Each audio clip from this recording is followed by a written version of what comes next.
اور میں اپنے باپ دادا ابراہیم اور اسحاق اور یعقوب کے مذہب پر چلتا ہوں۔ ہمیں شایع نہیں ہے کہ کسی چیز کو اللہ کے ساتھ شریک بنائے۔ یہ اللہ کا فضل ہے ہم پر بھی اور لوگوں پر بھی، لیکن اکثر لوگ شکر نہیں کرتے۔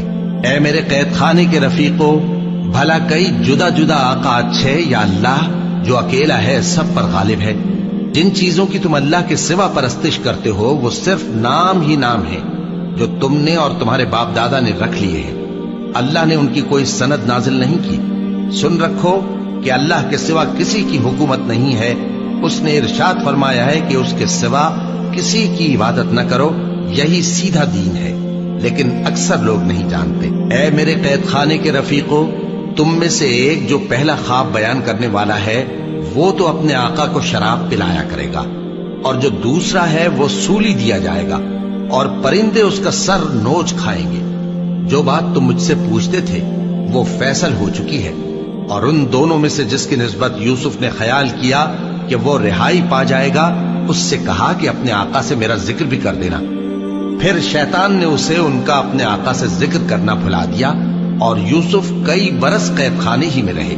اور بادشاہ نے کہا کہ میں نے خواب دیکھا ہے، دیکھتا کیا ہوں کہ 7 موٹی گائیں ہیں جن کو 7 دبلی گائیں کھا رہی ہیں، اور 7 خوشے سبز ہیں اور 7 خشک۔ اے درباریو، اگر تم خوابوں کی تعبیر دے سکتے ہو تو مجھے میرے خواب کی تعبیر بتاؤ۔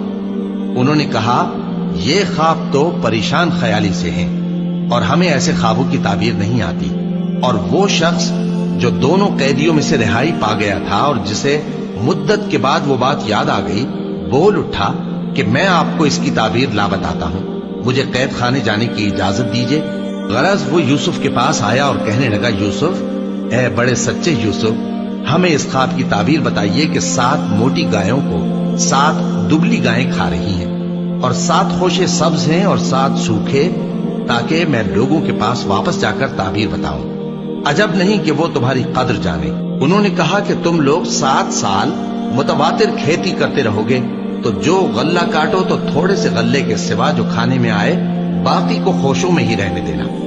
پھر اس کے بعد خشک سالی کے 7 سخت سال آئیں گے کہ جو غلہ تم نے جمع کر رکھا ہوگا وہ سب کو کھا جائیں گے، صرف وہی تھوڑا سا رہ جائے گا جو تم احتیاط سے رکھ چھوڑو گے۔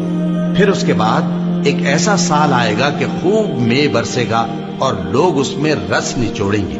اور یہ تعبیر سن کر بادشاہ نے حکم دیا کہ یوسف کو میرے پاس لے آؤ۔ سو جب قاصد ان کے پاس گیا تو انہوں نے کہا کہ اپنے آقا کے پاس واپس جاؤ اور اس سے پوچھو کہ ان عورتوں کا کیا حال ہے جنہوں نے اپنے ہاتھ کاٹ لیے تھے، بے شک میرا پروردگار ان کے فریب سے خوب واقف ہے۔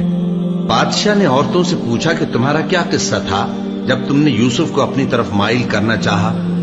سب بول اٹھیں کہ اللہ پاک ہے، ہم نے اس میں کوئی برائی معلوم نہیں کی۔ عزیز کی بیوی نے کہا، اب سچی بات تو ظاہر ہو ہی گئی ہے، اصل یہ ہے کہ میں نے اس کو اپنی طرف مائل کرنا چاہا تھا، اور وہ بے شک سچا ہے۔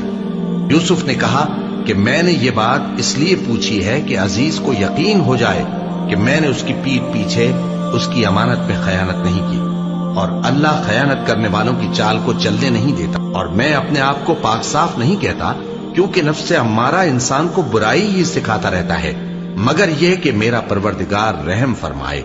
بے شک میرا پروردگار بخشنے والا ہے، مہربان ہے۔ اور بادشاہ نے حکم دیا کہ اسے میرے پاس لاؤ، میں اسے اپنا مصاحب خاص بناؤں گا۔ پھر جب ان سے گفتگو کی تو کہا کہ آج سے تم ہمارے ہاں صاحب منزلت ہو اور صاحب اعتبار ہو۔ یوسف نے کہا، مجھے زرعی پیداوار پر مقرر کر دیجئے، کیونکہ میں حفاظت بھی کر سکتا ہوں اور اس کام سے واقف بھی ہوں۔ اس طرح ہم نے یوسف کو ملک مصر میں جگہ دی، اور وہ اس ملک میں جہاں چاہتے تھے رہتے تھے۔ ہم اپنی رحمت جس پر چاہتے ہیں کرتے ہیں، اور نیکوکاروں کے اجر کو ضائع نہیں کرتے۔ اور جو لوگ ایمان لائے اور ڈرتے رہے ان کے لیے آخرت کا اجر بہت بہتر ہے۔